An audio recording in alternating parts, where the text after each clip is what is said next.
Hi, my name is Carter, and this is my presentation on my grandpa, Ervin Breuer. As a normal boy, you love your grandpa and you want to spend time with him. You want to go to his house and you want to play with him. You want to eat snacks and you want to sleep overnight at his house. For me, I was never able to meet my grandpa Breuer. I was only 5 months old when he left this earth and went to heaven. Ervin Breuer was the best Christmas present ever to his parents Emil and Mavis. Ervin arrived on December 25, 1948 at the Hull Hospital. Ervin had very dark hair and dark eyes when he was born. He had very brown eyes his entire life here on this earth. His proud parents were Emil Louis Breuer and Mavis Ann Hansman Breuer.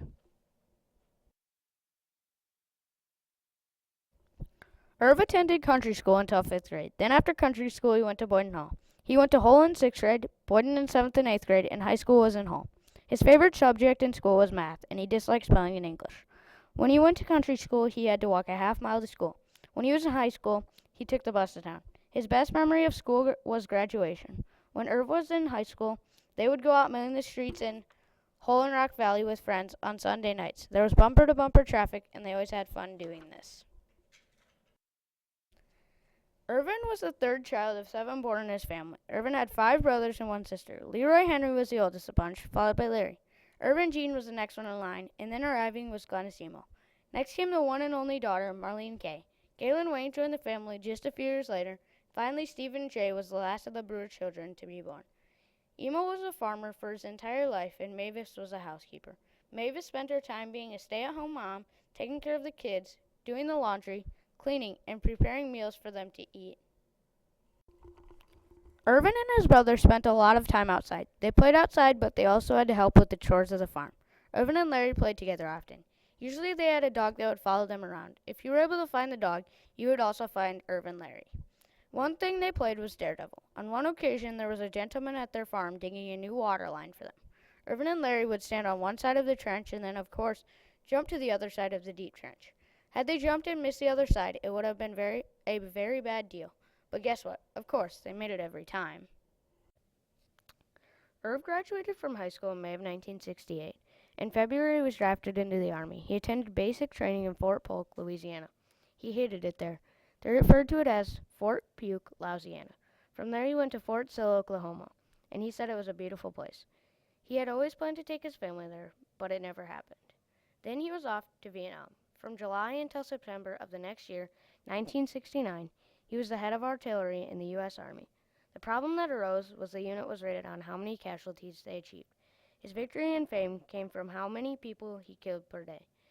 In the months and years to follow, that would come back to haunt Irv. While Ervin was away in Vietnam, he spent very little money. He worked hard and saved most of what he earned. When he returned home to the States, he purchased a brand new car. Irv bought a brand new 1970 Monte Carlo. It was a shiny red car with a black vinyl top. In January of 1971, while cruising in Hull on a Sunday night, Irv met Evelyn. It was love at first sight. They ended up getting married 1.5 years later on June 1, 1972, in Rock Valley, Iowa.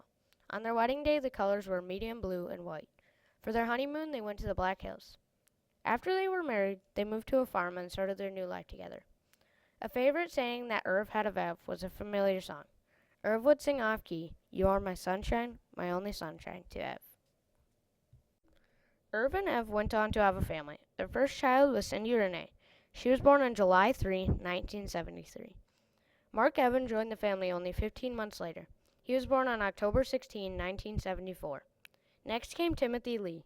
He was born January 15, 1977. He was born prematurely due to arrive in April. Timothy only lived to be 6 weeks old before passing away due to many complications of prematurity. The next son to join the bunch was Chad Michael. He was born July 7, 1978. Finally, Eric John was born November 29, 1982. He joined Cindy and all the boys and completed the family of Ervin and Evelyn Breuer. The kids spent a lot of their free time playing outside on the farm.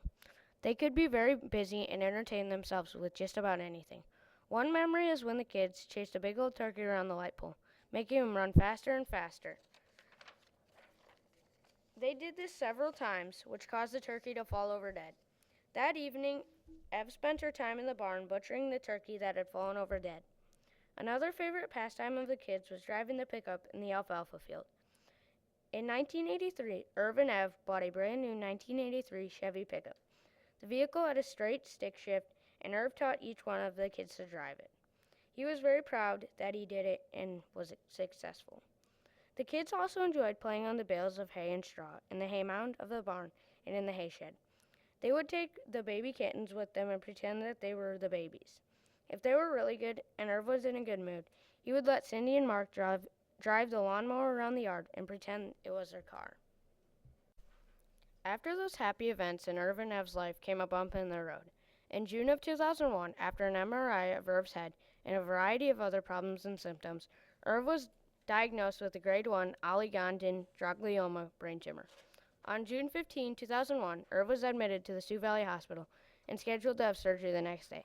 They classified his tumor as non-operable, malignant, and slow-growing. The tumor was 2.5 inches in diameter and was located in the center of his head between his brain lobes, with fingers growing down into the base of his brain. After having surgery to remove what was possible of the brain tumor, Irv had to work very hard and spend a lot of time in therapy. He would do physical, occupational, and also speech therapy, which would make him very tired and worn out. He continued to work hard and do his best. He also had to go through radiation therapy. On July 9, 2001, he began his first of 30 treatments. He went to radiation 5 days a week for 6 weeks, ending up completing a total of 30 treatments. Radiation was very difficult for him. They made a mask for his head, and he had to lay very still. On Friday, August 3, 2001, Irv was discharged from the hospital and returned home to the farm with Ev.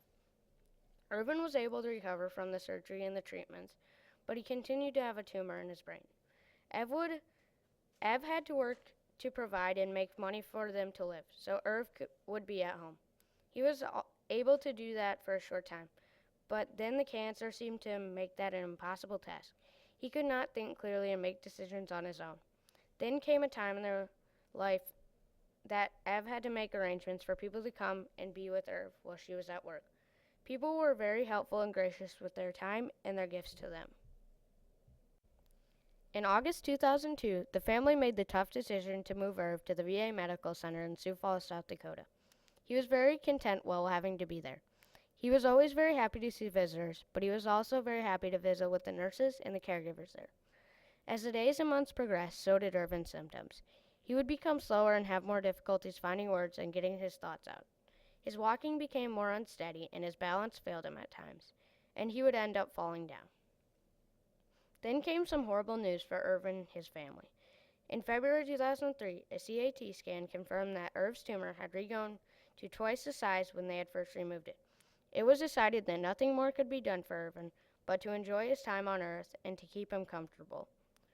Irvin continued to be cared for at the Royal C. Johnson VA Center in Sioux Falls. Ev and the kids would visit often and spend as much time as they could with him. He slowly faded away. He spent many hours a day sleeping and other hours just looking around. He didn't talk at all for the last 5 months of his life.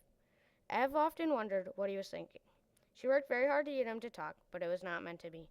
Slowly, Irv's life was moving to his last days on Earth. 12 days after Irv stopped eating and drinking, late on a Tuesday afternoon, October 28, 2003, after fighting his brain tumor for 2 years and 3 months, Ervin Breuer went to be with the Lord. Irv was a grandpa to 14 grandchildren. Although he did not have the chance to meet them all, I am sure he would have loved and cared for them if he were still on this earth.